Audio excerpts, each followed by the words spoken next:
Okay. ಈಗ third I ಯಾಕೆ important? ಮೂರನೇ ಕಣ್ಣು ಬೇಕು ಅಂತ ನಾವೆಲ್ಲ ಹೇಳೋದು. ಈಗ ಹೇಳಲ್ವಾ ನಮ್ಗೆ ಈ 2 ಕಣ್ಣಿರೋದಕ್ಕೆ ನೋಡಕ್ಕಾಗ್ತಿಲ್ಲ. ಇನ್ನು ಮೂರನೇ ಕಣ್ಣು ಓಪನ್ ಮಾಡ್ಕೊಂಡು ಏನ್ ಮಾಡೋದು ಅಂತ. ಕೆಲವೊಂದು ನಾನೇ ಕ್ಲಾಸಲ್ಲಿ ಹೇಳಿದ್ದೀನಿ. ಆ ಮೂರನೇ ಕಣ್ಣು ಹಿಂದೆ ಬಿದ್ದು ಹೋಗ್ಬಾರ್ದು. ಅದು ಒಂದು ಟೈಮಲ್ಲಿ ನಿಮ್ಗೆ ಅದು ಅವೇಕನಿಂಗ್ ಆಗುತ್ತೆ. ಅಂದ್ರೆ ಓಪನ್ ಆಗುತ್ತೆ. ಅದು ಕೇವಲ ಶಿವನಿಗೆ ಮಾತ್ರ ಇರಲ್ಲ ಅನ್ನೋದು ನಿಮ್ಗೆ ಕ್ಲಾರಿಟಿ ಸಿಕ್ಕಿದೆ. ಆದ್ರೂ ಕೂಡ ಮೂರನೇ ಕಣ್ಣಿಗೆ ಯಾಕೆ ಇಂಪಾರ್ಟೆನ್ಸ್ ಕೊಡ್ಬೇಕು? ಅಥವಾ ಅದನ್ನ ನಾವು ಜಾಗೃತಿ ಮಾಡ್ಕೊಳಕ್ಕೆ ಏನು ಯೂಸು? ಮಾಡ್ಕೊಂಡ್ರೆ ಏನ್ ಯೂಸು?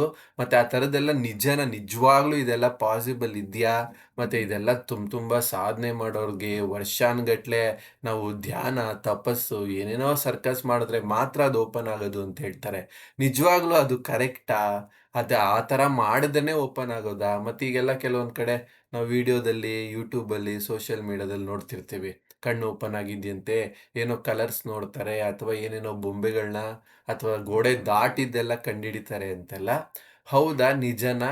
ನಿಮ್ಗ್ ಕ್ಲಾರಿಟಿ ಕೊಡ್ಬೇಕು. ಇದು ಕಂಪಲ್ಸರಿನಾ? ಕಂಪಲ್ಸರಿ ಏನಿಲ್ಲ. ಇದು ಒಂದು ಸಿದ್ಧಿನೇ. ಇದು ಒಂದುನು ಸಾಧನೆ ಮಾಡ್ತಾ ನಿಮ್ಗೆ ಅದು ಆಗುವಂಥದ್ದು. ಬಟ್ ಇದು ಹೇಗೆ ಅಂದ್ರೆ ಅದು ಕಣ್ಣನ್ನ ಓಪನ್ ಮಾಡ್ಕೊಂಡ್ಮೇಲೆ ನಾವದು ಕಂಪ್ಲೀಟಾಗಿ ಅದ್ರ ಹಿಂದೆನೇ ಎಕ್ಸ್‌ಪೆರಿಮೆಂಟ್ ಮಾಡ್ಕೊಂಡು, ಆ ಕಣ್ಣಿನೊಳಗಡೆ ಹೋಗಿ ಒಳ ಪ್ರಪಂಚದಲ್ಲಿ ಆಳವಾಗಿ ಇಳ್ದು, ಅದನ್ನೆಲ್ಲ ಡಿಕೋಡ್ ಮಾಡ್ಕೊಂಡು, ಅದನ್ನ ತಲೆ ಕೆಡ್ಸ್ಕೊಳ್ಳೋ ಅವಶ್ಯಕತೆ ಇಲ್ಲ.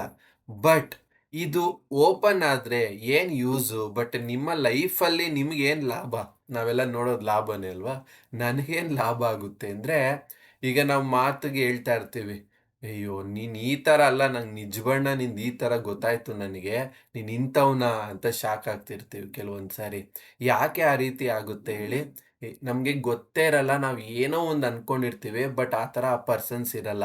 ಅಥವಾ ಸಿಚುಯೇಷನ್ ಅಲ್ಲಿ ಈ ತರ ಆಗೋಗ್ತಾ ಅಂತ ನಮಗ್ ನಾವೇ ಶಾಕ್ ಆಗ್ತೀವಿ. ಯಾಕಂದ್ರೆ ನೀವ್ ಆ ತರ ಅನ್ಕೊಂಡಿರಲ್ಲ. ನಿಮ್ ಲೈಫಲ್ಲಿ ನಡೆದೋಗುತ್ತೆ. ಎಲ್ಲಾನು ನಿಮ್ ಜೀವನದಲ್ಲಿ ನೀವ್ ಅನ್ಕೊಂಡಿದ್ ತರ ಯಾವ್ದು ಆಗ್ತಿರಲ್ಲ. ಅಥವಾ ನೀವ್ ಅನ್ಕೊಂಡಿದ್ ಯಾವ್ದು ಸಿಗ್ತಿರಲ್ಲ.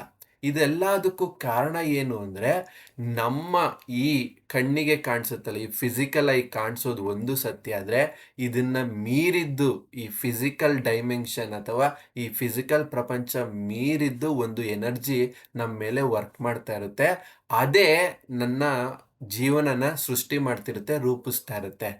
ಆ ಎನರ್ಜಿ ಅಥವಾ ಆ ಮೂಲ ಏನಿದಕ್ಕೆ ಈ ಎಫೆಕ್ಟ್‌ಗೆ, ಈ ಹೊಗೆಗೆ ಎಲ್ಲಿದೆ ಬೆಂಕಿನ ನೋಡ್ಬೇಕು ಅಂದ್ರೆ ಕೇವಲ ಈ ಕಣ್ಣು ಸಾಲಲ್ಲ. ನಿಮ್ಗೆ ಅದಕ್ಕೆ ಥರ್ಡ್ ಐ ಅಥವಾ ಮೂರನೇ ಕಣ್ಣು, ದಿವ್ಯ ದೃಷ್ಟಿ ಹೆಲ್ಪ್ ಮಾಡುತ್ತೆ. ಮತ್ತೆ ಆ ದಿವ್ಯ ದೃಷ್ಟಿಲಿ ನಿಮ್ಗೆ ಆ ಮೂಲನ ನೋಡೋಕ್ಕೆ ಅಥವಾ ಆ ರೋಗದ ಅಥವಾ ಆ ಪರಿಸ್ಥಿತಿಯ ಅಥವಾ ಆ ಪರಿಸರದ ಕಾರಣನ ತಿಳ್ಕೊಳಕ್ಕೆ ಈ ಥರ್ಡ್ ಐ ರಿವೀಲ್ ಮಾಡಿ ಕೊಡುತ್ತೆ.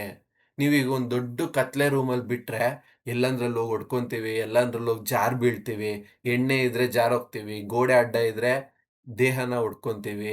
ಏನೂ ಕಾಣಲ್ಲ, ಏನೂ ಕ್ಲಾರಿಟಿ ಇರಲ್ಲ. ಅದೇ ನಿಮ್ಗೊಂದು ದೊಡ್ಡ ಬೆಳಕಿಂದು ಬಲ್ಪ್ ಹಾಕಿದ್ರೆ ಅದ್ರಲ್ಲಿ, ನಿಮ್ಗೆ ಎಷ್ಟು ಕ್ಲಾರಿಟಿ ಇರುತ್ತೆ ನಡ್ಕೊಂಡು ಹೋಗಕ್ಕೆ. ಮುಳ್ಳಿದ್ದಿದ್ ಕಡೆ ದಾಟ್ಕೊಂಡು ಹೋಗ್ತೀರಾ, ಎಣ್ಣೆ ಇದ್ದಿದ್ ಕಡೆ ಪಕ್ಕಕ್ಕೆ ಹೋಗ್ತೀರಾ, ಗೋಡೆ ಇದ್ದಿದ್ ಕಡೆ ನಿಂತು ಬೇರೆ ಕಡೆಗೆ ರೂಟ್ ತಗೊಂಡು ಹೋಗ್ತೀರಾ. ಈ ರೀತಿ ಥರ್ಡ್ ಐ ದಿವ್ಯ ದೃಷ್ಟಿ ಅನ್ನೋದು ನಿಮ್ಮ ಜೀವನದಲ್ಲಿ ಒಂದು ಬೆಳಕಿದ್ದಂಗೆ. ಆ ಬೆಳಕನ್ನ ಆನ್ ಮಾಡ್ಕೊಂಡು ಟಾರ್ಚ್ ಇಟ್ಕೊಂಡು ನೀವು ಆರಾಮಾಗಿ ಈಸಿಯಾಗಿ ನಿಮ್ಮ ಜೀವನದಲ್ಲಿ ಅಡೆತಡೆ ಬರ್ದಂಗೆ, ದುಃಖ ಬರ್ದಂಗೆ ಅಥವಾ ನೀವು ಯಾವಾಗ ಏನಾಗುತ್ತೆ ಅಂತ ಮುಂಚೆನೆ ತಿಳ್ಕೊಂಡು ಸರಿ ಮಾಡ್ಕೊಳಕ್ಕೆ ಈ ದಿವ್ಯ ದೃಷ್ಟಿ ಹೆಲ್ಪ್ ಮಾಡುತ್ತೆ. ಇದರದ್ದೇ ಎಫೆಕ್ಟ್ ಬಂದು ನಮ್ಗೆ ಫ್ಯೂಚರ್‌ದ್ ಆಗೋದು ಕನ್ಸಲ್ಲಿ ತೋರಿಸುತ್ತೆ. ಮುಂದೆ ಆಗೋದು ವಿಷನ್ಸಲ್ಲಿ ತೋರಿಸುತ್ತೆ. ಅದೇ ರೀತಿ ಈ ರೀತಿ ಆಗಿರೋದಕ್ಕೆ ಕಾರಣ ಏನು ಅಂತಾನೂ ಗೊತ್ತಾಗುತ್ತೆ. ಎಲ್ಲವೂ ರಿವೀಲ್ ಆಗೋದು ಆ ದಿವ್ಯ ದೃಷ್ಟಿ ಅಥವಾ ಥರ್ಡ್ ಐ ಮೂರನೇ ಕಣ್ಣಿಂದ. ಅದು ಕೇವಲ ಶಿವನ್ಗ್ ಮಾತ್ರ ಇರಲ್ಲ. ಎಲ್ಲಾರ್ಗೂ ಇರುತ್ತೆ. ಅದನ್ನ ಓಪನ್ ಮಾಡ್ಕೊಳ್ಳೋದು ನಮ್ ಕೆಲ್ಸ. ಕಣ್ಣು ಬಿಡೋದು ನಮ್ಮ ಕೆಲ್ಸ. ಆ ಕಣ್ಣು ಬಿಡೋದಕ್ಕೇನೆ ನಾವು ಈ ಥರ್ಡ್ ಐ ರಿಲೇಟೆಡ್ ವರ್ಕ್‌ಶಾಪ್ ಮಾಡೋದು, ದಿವ್ಯ ದೃಷ್ಟಿ ರಿಲೇಟೆಡ್ ಪ್ರಾಕ್ಟೀಸ್ ಮಾಡೋದು, ಅದನ್ನ ಮಾಡಿ ಅದನ್ನ ಜಾಗೃತಗೊಳಿಸೋದು. ಬರೀ ಇದು ಕತೆ ಅಲ್ಲ. ನಿಮಗೆ ನೇರವಾಗಿ ಡೈರೆಕ್ಟ್ ಎಕ್ಸ್‌ಪೀರಿಯನ್ಸ್ ಆಗೋದು ನಾವು ಮಾಡುವಂಥ ಕ್ಲಾಸ್‌ಗಳಲ್ಲಿ.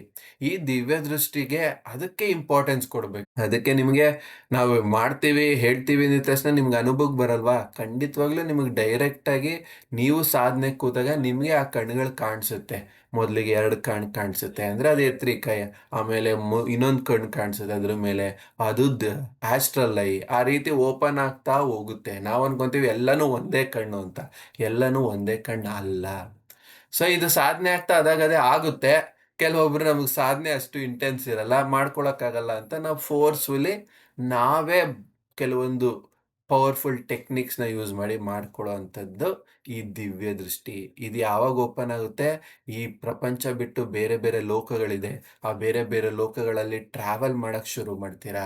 ಆ ಲೋಕಗಳಲ್ಲಿ ನೀವು ಈಗ ಏನು ಪುಸ್ತಕದಲ್ಲಿ ಮಹಾತ್ಮನ ಜೀವನದಲ್ಲಿ ಓದಿದ್ದೀರಾ, ಈ ತರ ಕನ್ಸಲ್ಲಿ ಈ ಮಹಾತ್ಮರು ಬಂದಂತೆ, ಈ ಗುರುಗಳು ಬಂದಂತೆ, ಅದು ಎಲ್ಲವೂ ನಮ್ಮ ಜೀವನದಲ್ಲೂ ನಡೆಯುತ್ತೆ. ಸಿನ್ಸಿಯರ್ ಆಗಿ ನಾವು ಪ್ರಾಕ್ಟೀಸ್ ಮಾಡಿದ್ರೆ. ಅದಕ್ಕೆ ಹೆಲ್ಪ್ ಮಾಡುವಂಥದ್ದು ಈ ದಿವ್ಯ ದೃಷ್ಟಿ. ಇದೆಲ್ಲವೂ ಕೂಡ ಕತೆ, ಪುಸ್ತಕ ಅಲ್ವೇ ಅಲ್ಲ. ಇದೆಲ್ಲವೂ ಜೀವನದಲ್ಲಿ ನಡ್ದೇ ನಡೆಯುತ್ತೆ, ಆಗೇ ಆಗುತ್ತೆ. ಬಟ್ ನಂಬಿ ಅಟ್‌ಲೀಸ್ಟ್ ಹೇಳಿದ್ದನ್ನ ಪ್ರಯತ್ನ ಮಾಡೋಣ ಅಂತನಾದ್ರೂ ಎಂಟ್ರಿ ತಗೊಂಡ್ರೆ ನಿಮ್ ಲೈಫಲ್ಲೂ ಅದಾಗುತ್ತೆ. ಕೆಲವೊಬ್ರು ಇದೆಲ್ಲ ಸುಳ್ಳು ಬಿಡು ನಂದೇ ಮನಸ್ಸಿನ ಭ್ರಮೆ, ಇಲ್ಯೂಷನ್ ಅಂತಾನೆ ಇಗ್ನೋರ್ ಮಾಡ್ತಾರೆ. ಆ ಸ್ಟೆಪ್ ಒಂದು ಮುಂದೆ ತಗೊಳಕ್ ಹೋಗೋದೇ ಇಲ್ಲ. ಅಲ್ಲಿ ನಾವು ಎಡವುವಂಥದ್ದು. ಟ್ರೈ ಮಾಡಿ ನೋಡಿ, ಪ್ರಯತ್ನ ಪಟ್ಟು ನೋಡಿ. ಆಗ ನಿಮ್ಮ ಅನುಭವಕ್ಕೆ ಬಂದಾಗ ನೀವು ಒಪ್ತೀರಾ ಅಲ್ವಾ? ಆ ಟ್ರೈಯೇ ಮಾಡದೆ, ಪ್ರಯತ್ನನೇ ಮಾಡದೆ ನಾವೇನಂತೀವಿ, ಇದೆಲ್ಲ ಸುಳ್ಳು, ಅದೆಲ್ಲ ಆಗದೆ ಇರೋ ಕತೆ ಅಥವಾ ಇದು ನನ್ನ ಮನಸ್ಸಿನ ಕಲ್ಪನೆಗಳು ಅಂತ ಬಿಟ್ಟಾಕ್ತೀರ. ಹಾಗಿಲ್ಲ. ಒಳ ಪ್ರಪಂಚ ಅನ್ನೋದು ಇರೋದು ನಿಜ.